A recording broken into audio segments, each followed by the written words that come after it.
Watch this. Keep forgiving people who hurt you without keeping record of how many times you have to forgive. Now, even as I say that to you, some of you squirm in your chair.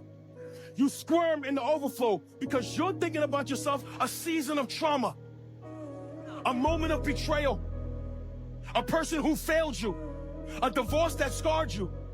You're thinking about people right now you're still holding. They're in your heart like an apartment.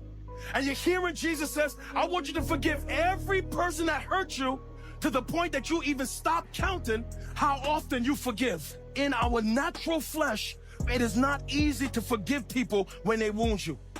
I can testify of being hurt by people, and my first response is not forgiveness, it's vengeance. It's retaliation. It's, I don't owe you forgiveness. And I know I'm not the only one. You could sit there and look at me with your halo crooked on your head. But I know I'm not the only one who has been deeply wounded by somebody, and your first response was not forgiveness. Your first response was cuss them out. Your first response was cut them off. Your first response is not naturally, let me just let this person go. That's not your natural first response. For a lot of us, our natural first response is pain, it's tears, it's heartbreak, it's hold that person until I'm ready to do something with them. He knew when he said this in the first century that this would seem almost unnatural for us to just keep forgiving people that wound us. I mean, let's be honest. A lot of us have held people in unforgiveness in our heart. I have done that. The Lord knows that this would be very difficult for us to accomplish.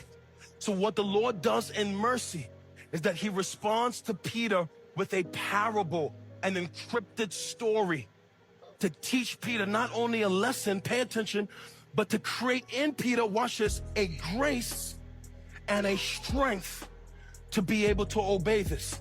Now look at me. In this life, you're not gonna get out of here without somebody wounding you in the context of community. Everybody in this life, the longer you live, somebody will hurt you so bad, you will not have the grace to want to forgive that person.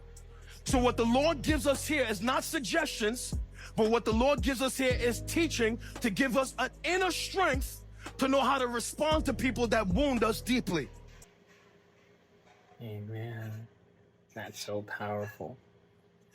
Thanks for watching. Subscribe for more.